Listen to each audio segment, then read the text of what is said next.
किंमत 12 रुपये आहे. रस्त्यावर ट्रॅक्टर मधून जाताना कुणी एक ऊस घेतला तर शेतकरी हसून बोलतो, अजून घ्या, यात काय एवढं. परंतु मॉल मध्ये साधी कॅरी बॅग फुकट मिळत नाही. तो शेतकरी आहे. शेतकरी जगला पाहिजे. कारण कितीही इंडिया डिजिटल झाली तरी भाकरी काही आपल्याला डाउनलोड करून मिळणार नाहीये. शेतकरी जगाचा पोशिंदा आहे.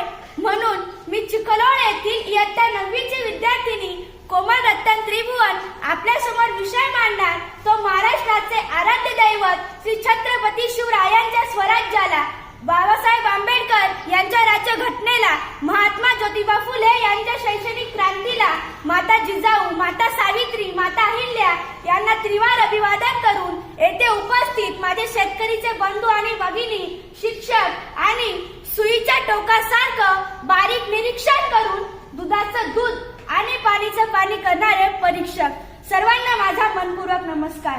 मी तुमच्या समोर विषय मांडते शेतकरी राजा उभ्या जगाचा पोशिंदा.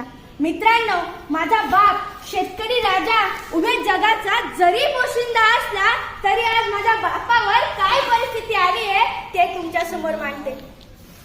खुर्ची आणि टेबलाच्या मध्ये ढेरी तट्ट दाबून बसलेल्या साहेबाला सखाराम आदराने बोलला. ओहो, खुर्ची आणि टेबलाच्या मध्ये ढेरी तट्ट दाबून बसलेल्या साहेबाला सखाराम आदराने बोलला. धन्यवाद साहेब, धन्यवाद. तुम्ही गोष्ट समजून घेतली या दुःखाची अन फाईल मंजूर केली साहेब पाण्यात वाहून गेलेल्या पिकाची. आभार, मनापासून आभार म्हणत हातावर त्यानं खडी साखरेचा प्रसाद ठेवला. ओहो, आभार, मनापासून आभार म्हणत हातावर त्यानं खडी साखरेचा प्रसाद ठेवला. तसंच साहेबाची तंबाखू मरता मरता पाठीमागचा शिपाई बोलला, अय दैवान्या, आधी ऍडव्हान्स जमा कर. माहित नाही का तुला, साहेब पैशाशिवाय कशालाच तोलत नाही.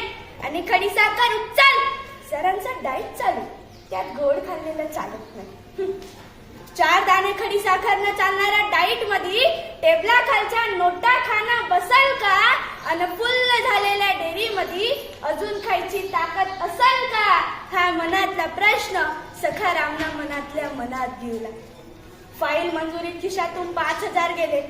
फाईल बँकेत जमा झाली की तुम्हाला नोटा देतो. लागेल तर या वर्षी शेतात हरभरा पेरेल पण कांदा पेरणार नाही. लागेल तर या वर्षी शेतात हरभरा पेरेल पण कांदा पेरणार नाही. पण मायेची शपथ घेऊन सांगतो साहेब, ठरलेला हप्ता ठेवणार नाही. ठरलेला हप्ता ठेवणार नाही. चालतंय चालतंय, आठवणीने आणून दे, काहीच हरकत नाही.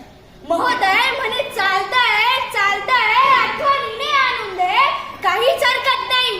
अरे तुला तर माहितीये आपल्या सहीशिवाय फाईल पुढे सरकत नाही.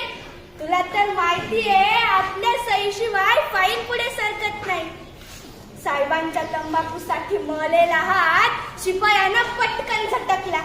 ओहो, साहेबांच्या तंबाखूसाठी मळलेला हात शिपायानं पटकन झटकला. आणि 10,000च्या फाईली पायी 50,000 द्यायला लागून सखाराम झाडाले जाऊन लटकला. अशी अवस्था सर माझ्या शेतकरी बापाची. माझा बाप या जगाचा जरी पोशिंदा असला तरी आज माझ्या कृषी प्रधान देशात माझ्या बापावर ही आत्महत्या घेण्याची वेळ येते. तरी सुद्धा त्याने शेती करणं काही सोडलं नाही. मराठवाडा विदर्भातील शेतकरी आत्महत्या करत होते. तेथील एका पत्रकाराने आपल्या भारताच्या कृषी मंत्री साहेबांना प्रश्न विचारला, कृषी मंत्री साहेब, मराठवाडा विदर्भातील शेतकरी आत्महत्या करतायत, यावर तुमचं उत्तर काय? तर आपल्या भारताचे कृषी मंत्री म्हणतात, मराठवाडा विदर्भातील शेतकरी आत्महत्या करतात ते त्यांच्या प्रेम प्रकरणामुळं आणि दारूमुळं. हाच पत्रकार, हाच प्रश्न आणि हेच उत्तर घेऊन मराठवाडा विदर्भातील एका शेतकऱ्याच्या मुलाकडे येतात आणि विचारतात त्याला, बाबा रे, तुझ्या वडिलांनी आत्महत्या केली ती प्रेम प्रकरणामुळं, असं आपल्या भारताच्या कृषी मंत्र्यांचं म्हणणं आहे. यावर तुझं उत्तर काय? तर जरा लक्ष देऊन ऐका मित्रांनो, तो मुलगा काय म्हणतो. बरोबर आहे साहेब, माझ्या वडिलांनी आत्महत्या केली ती प्रेम प्रकरणामुळं, हे बरोबर आहे. परंतु साहेब, कृषी मंत्र्यांना कळालेलं प्रेम ते बाया बापड्यांचं असावं, पण मला कळलेलं प्रेम माझ्या बापानं आयुष्यभर या जमिनीवर केलंय. आकाशातून पाऊस पडला नाही आणि जमिनीतून पीक उगवलं नाही. साहजिकच आहे नाव साहेब, माझ्या बापाची प्रेम कहाणी अपुरी राहिली. साहजिकच आहे नाव साहेब, माझ्या बापाची प्रेम कहाणी अपुरी राहिली. मित्रांनो, सरकारी कर्मचाऱ्यांना टाइम ड्युटी आहे, तशी माझ्या शेतकरी बापाला आहे का? नाही. जेव्हा लाईट येईल तेव्हा शेताकडे धावत जावं लागतं, जेव्हा पाऊस येईल तेव्हा पिकाकडे पाहावं लागतं आणि घरचं टेन्शन काही कमी असतं का हो? तरी सुद्धा माझा शेतकरी बाप या जगाला पोचण्याचं काम करतो. मित्रांनो, सचिन तेंडुलकरने 15,000 रन पूर्ण केले म्हणून भारत सरकारने त्याला भारत रत्न दिला. परंतु माझा बाप हा बाण तर तो बाण लाखो रन पूर्ण करतो. त्याला भारत रत्न तर सोडाचं, साधं गुलाबाचं फुल कोणी दिलं नाही. मग मला इथेच हा प्रश्न पडतो की माझा भारत देश हा कृषी प्रधान देश आहे की क्रिकेट प्रधान? मित्रांनो, शिवरायांच्या, शाहू महाराजांच्या काळात शेतकऱ्याला प्रथम क्रमांक दिला जात होता. शेतकऱ्याच्या मिरचीच्या देठालाही हात लागता कामा नये अशी शिव आज्ञा होती. परंतु आज चित्र बदललंय सर. आज माझ्या शेतकरी बापाला कुणी विचारत सुद्धा नाही.